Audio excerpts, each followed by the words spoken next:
There was a time, believe it or not, when role-playing games weren't a big deal and RPG mechanics hadn't yet permeated nearly every other video game genre.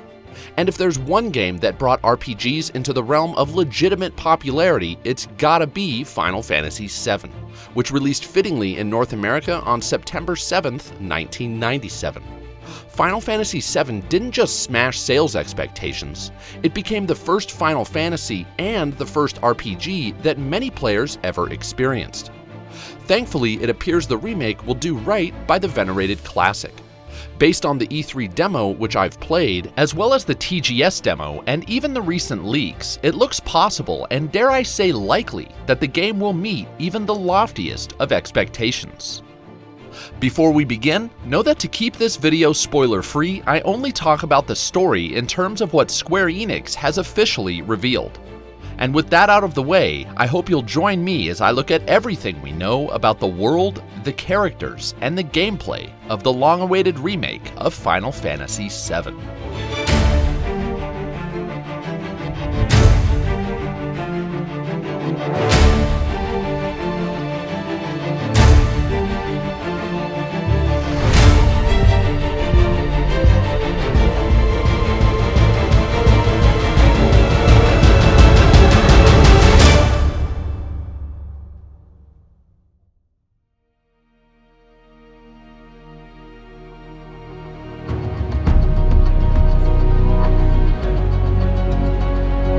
I couldn't possibly call this an ultimate preview of one of gaming's most beloved RPGs if I didn't introduce the game's iconic cast of characters.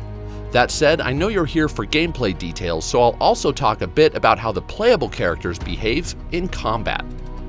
Kicking things off is Cloud Strife. Cloud is an ex-member of Soldier, an elite special forces unit of Shinra. Shinra, if you didn't know, is the monopolistic megacorporation that's slowly siphoning the planet of its life force known as Mako Energy. When the game begins, Cloud no longer works for Shinra, and being a self-serving freelancer, he takes a job with a ragtag group of environmentalists called Avalanche, who are hell-bent on sabotaging Shinra. Cloud carries a standoffish demeanor, but he's a good guy despite his tough attitude. As for combat, he specializes in close to mid-ranged melee attacks, but we know he'll also have at least one long-ranged attack called Blade Burst, which we see here. We also know that Cloud, as well as every other playable character, will have at least one special ability activated by pressing triangle. Cloud Special allows him to switch between different combat styles, including Punisher Mode, which strengthens your attacks but slows your movement, and Operator Mode, which allows for much faster movement and attacks that are better for eliminating groups of weaker foes. Next up is Barrett Wallace, the leader and most outspoken member of the Avalanche team. At first, Barrett doesn't trust Cloud given his history with Shinra, and the two butt heads as they get to know each other. Combat-wise, Barrett's right arm is actually a Gatling gun, which makes him the go-to guy if you want to deal consistent damage from a distance. As for his special ability, he's got one called Charge, and this screenshot shows another called Backblast. I don't know what Backblast is, but Charge appears to be a more powerful version of your fully automatic machine gun shot, and it features a cooldown timer so you can't just spam it over and over. Other than his special maneuvers, Barrett's got an attack called Focus Shot, one called Steel Skin, and another called Fire in the Hole. From what we've seen, several of them look like some form of charged up blast, and given their similarities, it'll be interesting to see how Barrett's multiple attacks differ from one another. Perhaps some are better suited against armored foes, while others might have an area of effect. The third playable party member is Aerith Gainsborough. When you first meet Aerith, she's an ordinary girl selling flowers on the street, but you soon discover that, for reasons I'll leave unexplained, she's anything but ordinary. In battle, she takes the role of a caster with high magic stats and a focus on support. Her basic attack is a long-ranged magic spell, and as for her support abilities, she can cast Lustrous Shield, which both protects allies and damages foes, and she can cast Holy Circle, which lets characters within its area of effect cast elemental spells multiple times at once. Finally, we know that Aerith's special move, again activated by pressing triangle, is called Tempest, and that it will fire a crystal that sticks to opponents, then explodes after a few seconds, damaging all enemies within its blast radius. The last of the playable characters we've seen is Cloud's childhood friend, Tifa Lockhart.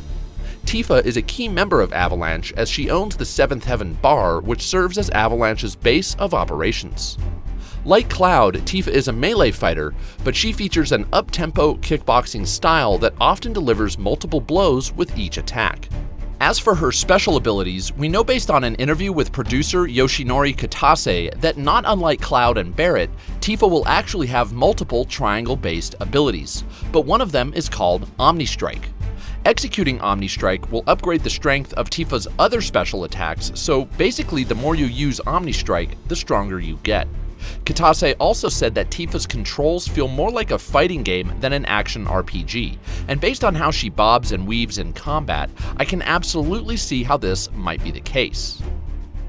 There is one playable character from the original game that Square Enix hasn't officially revealed for the remake, but I feel to talk about them here would be slightly spoilery, so if you want to learn more, I recommend doing your own research.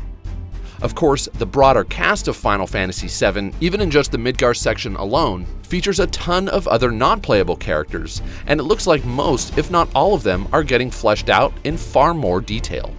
There are the other members of Avalanche, including Biggs, Jesse, and Wedge, and then there are the bad guys, including the president of Shinra, who looks more sinister than ever. We also got a great look at the Turks, who are basically Shinra goons that do the company's dirty work, including hunting down Aerith. And lastly, but certainly not least, there's the legendary Sephiroth. If you've never played Final Fantasy VII, the less you know about Sephiroth, the better, so I'll just leave it at that. One surprise that Square Enix recently revealed is that the remake will also feature entirely new characters. We got to meet one in this official Square Enix tweet, which read, quote, "While staying true to the original, Final Fantasy VII Remake is introducing new elements to the story. For example, who is this mysterious motorcycle-riding soldier?" End quote. Thankfully, Square Enix released a few details on their blog. His name is Roche, and he's a member of Soldier, the same unit Cloud used to be a part of, and he's got a lot of ambition and a rebellious nature. My guess is that he's got something to prove, which he plans on doing by taking down Avalanche. Basically, I think Roche might end up being a new villain, and maybe even the key antagonist. Okay, now that we've met the characters, I think it's time we look at how the team at Square Enix has rebuilt and expanded the city of Midgar.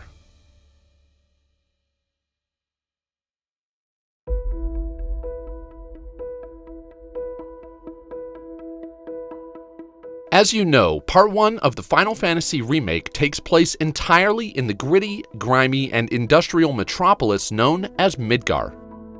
At first, this news was pretty disappointing since Midgar was only the first of many locations in Final Fantasy VII's larger world, and this section of the original game could be completed within less than 6 hours. This begged the question, how long is the remake? Well, Square Enix confirmed to Kotaku all the way back in 2015 that each episode of the Final Fantasy VII Remake, of which this is only the first, would be quite lengthy. Quote, "As a gaming experience," they said, "each entry will have the volume of content equal to a full-sized game." End quote. Similarly, in June 2019, a Game Informer article confirmed that Yoshinori Kitase, who's producing the Final Fantasy VII Remake and who directed the original game, said that Part 1 will have as much content as any mainline Final Fantasy title.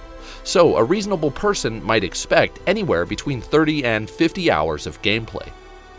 We also know that Square Enix is filling out the world of Midgar in ways that will make for a richer and denser experience. In a post on the official Square Enix blog, game director Tetsuya Nomura said that, quote, "With regard to the size of the game that many are asking about, there's no reason at all to worry. Even in this Midgar portion alone, the density and volume are so great that I had to give directions to lighten them." End quote.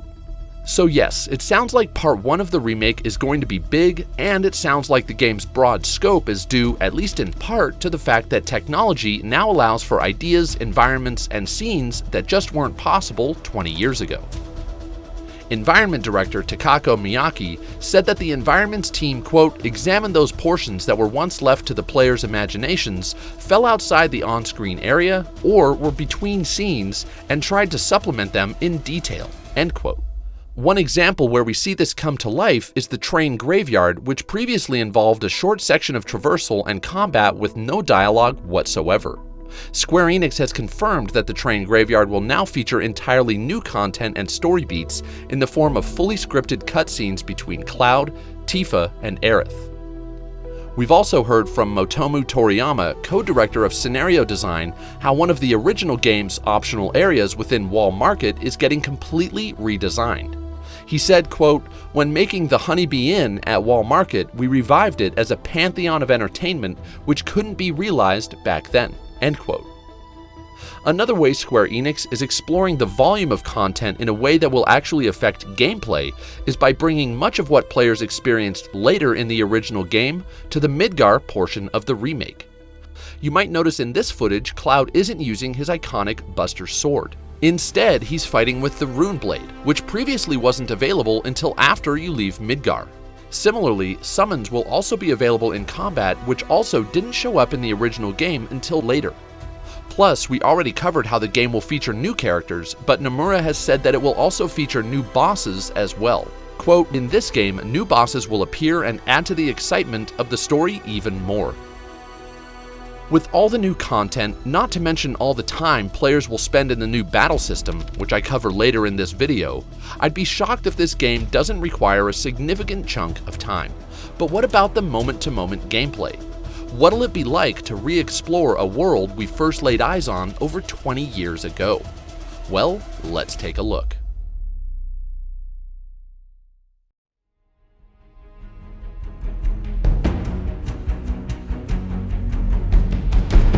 When it comes to Midgar, one thing that makes it so enticing to revisit is not just the detail with which it's been reimagined, but the freedom with which you'll actually explore its streets, slums, and skyscrapers. Whereas the original featured pre-rendered backgrounds and fixed camera angles, the remake features fully 3D environments and a fluid over-the-shoulder camera.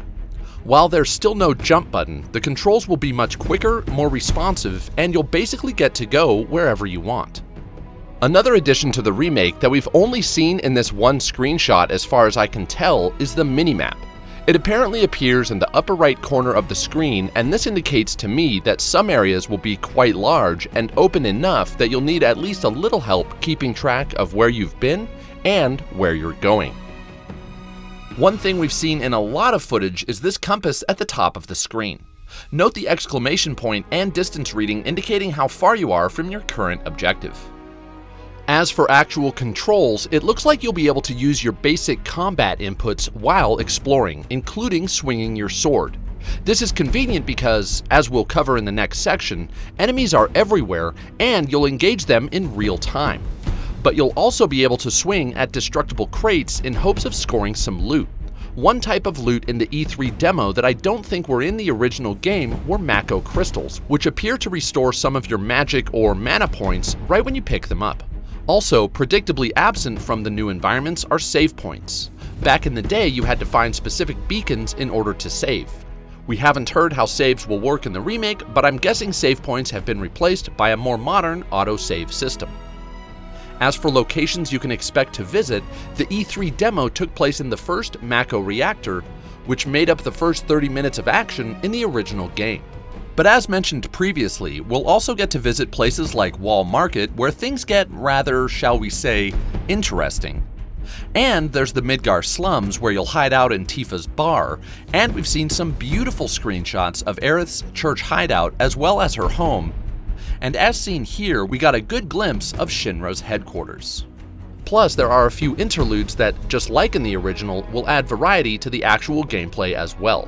First are the minigames. In Wall Market, you'll have to complete a few exercise challenges, which, at least in the original, felt almost like a rhythm game. We've also seen screenshots of a darts minigame, and there's the highway segment where you hop on your motorcycle for some high-speed combat, and I fully expect this section to be one of the remake's more spectacular sequences. In any case, you'll definitely encounter some variety as you explore. But of course, you'll also encounter a ton of bad guys, and that brings us to the brand new battle system.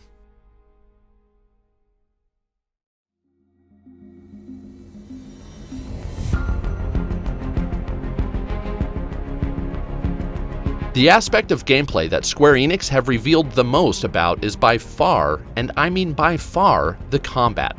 So strap in because we've got a lot to cover. Whereas the original game featured random encounters and slow, turn-based battles, the remake features real-time, fast-paced action. To the ire of purists, but to the delight of many, this makes Final Fantasy VII feel more like an action RPG than an old-fashioned JRPG. That said, the new system manages to keep intact many of the mechanics that made the original battle system feel layered and distinct. Things like materia, limit breaks, and summons are all back and hopefully better than ever. Let's start by looking at the basics, but first a disclaimer. The most recent screenshots of the game show different controls than we saw in the E3 demo, and things appear to have changed again based on the demo that recently leaked. I'm basing my explanation on several sources, including a few posts on the Square Enix blog and footage from the recently leaked demo, but know that I'm not showing that demo here as to avoid any copyright strikes. In any case, here's the control scheme as of the time I published this video. When you run into an enemy, you can press R3 to lock on, or simply press square to attack. From there, you can hold square to execute basic combos, or triangle to execute a character's special ability, many of which I talked about in the first section of this video. Lastly, you'll also be able to block using R1 and perform an evade maneuver by pressing circle. It's not clear whether there will be multiple control schemes or if players can remap the controls, but both would be nice. If you want to execute your more advanced commands, you'll have to press X to open up your command menu. Doing so will cause you to enter tactical mode, which slows time to a near standstill so you can choose your next move without taking damage and without losing your position in battle. While accessing your command menu in tactical mode, 3 options are always available: items, abilities, and spells. Items are pretty self-explanatory, and you'll probably use them mostly for healing and recovering from status effects. Next is the abilities option. Abilities are attacks and, well, abilities that are specific to each character. For example, Aerith's Soul Drain ability absorbs MP from enemies, which suits her since she'll constantly be casting magic. The third option in the command menu, spells, allow you to cast elemental attacks such as fire, ice, and lightning, as well as healing magic and other types of buffs and debuffs. Spells differ from abilities because, whereas abilities are locked to each character, spells can be assigned to any party member you choose through the game's materia system, which I'll talk about soon. The important thing is that spells allow you to customize your party. For example, if you're facing off against a boss that's weak to lightning, you can assign lightning-based spells to each of your playable characters. You'll obviously be spending a lot of time in tactical mode, and it sure does look cool, but to make sure you don't have to essentially pause the game every time you want to do something of consequence, you can assign shortcuts to your favorite commands. With the press of L1, the shortcuts of your selected character will appear, and with just one more input, you can quickly execute your favorite spells and abilities and use your go-to items, all without slowing things down. Now, one very important thing about items, abilities, and spells is that unlike your basic attacks, you can't just use them free of cost. Instead, they each require 1 charge of your active time battle gauge, or ATB gauge for short. This gauge features 2 charges and it fills up automatically during battle, but you can accelerate it by dealing damage. Not only does the ATB gauge encourage you to be aggressive, but by limiting how often you can use spells, items, and abilities, it forces you to think strategically about when to use which commands. The ATB system has always been a focus in Final Fantasy VII, but not every command is tied to it. As far as I can tell, special abilities, the ones activated by pressing triangle, don't require an ATB charge, though as mentioned before, some do have their own cooldown timer. And just like in the original game, each character has a set of even more powerful abilities called limit breaks. For example, here we see Cloud's limit break called Cross Slash. Instead of using an ATB charge, executing a limit break first requires that you fill your limit gauge, which you see here in yellow. This gauge fills not as you deal damage, but as you receive it, and when it's full, an option to select your limit break becomes available in the command menu. Again, these are much more powerful attacks and abilities, and I'm assuming that just like in the original game, each character will learn new limit breaks as you work through the story. One combat mechanic that's not new to Final Fantasy, but is new to Final Fantasy VII, is the stagger mechanic. As you damage an enemy, you'll fill yet another gauge called the focus gauge, which is displayed right beneath your enemy's health. When it's full, your foe becomes stunned and the damage you deal is multiplied. Staggering an enemy also gives your limit gauge a boost, which is convenient because if you execute a limit break attack while your opponent is staggered, you'll dish out some massive hits. Okay, are you still with me? I hope so, because believe it or not, there's still a lot more to the new battle system. But one thing I want to make clear is even if this all seems a bit complicated, one of the things that I was most impressed with after playing the demo at E3 is how intuitive combat felt. Despite all the gauges and menus, input options were always clearly displayed and the actions I took felt meaningful, so I easily remembered what each button did, even after just a few minutes. Anyhow, remember how I said that assigning spells to different characters required using the game's materia system? Here's how materia works. To perform any spell that's not inherent to any character, you need to first assign a piece of materia to a designated materia slot on either a weapon or other piece of equipment. What exactly are materia? They're rare crystals that you'll find throughout the world, and each one is imbued with a different ability. So, for example, if you equip an ice-based magic materia to Cloud's Buster Sword, he'll then gain the ability to cast ice magic through the spells command in the command menu. But materia aren't just limited to attack spells. For example, the Assess materia gives you the ability to reveal an enemy's strengths and weaknesses in battle so you can adjust your strategy. Also, as seen in this screenshot here, we can see that your materia crystals level up as you use them. The higher their level, the stronger their primary abilities.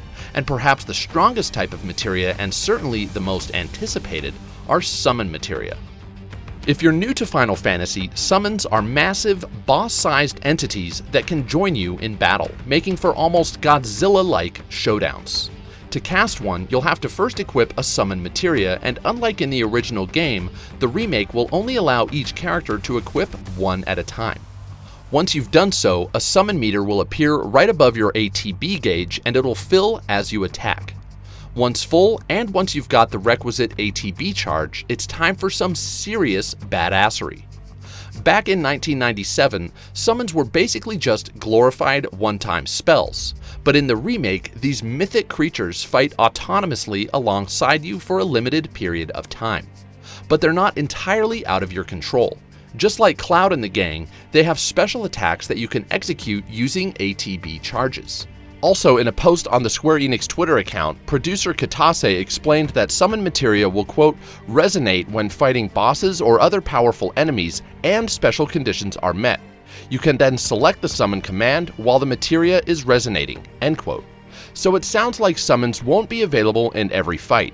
Plus, you'll notice that once a summon enters battle, the summon meter burns out like a fuse. When it's gone, your summon will disappear, but not before casting an all-powerful ultimate attack.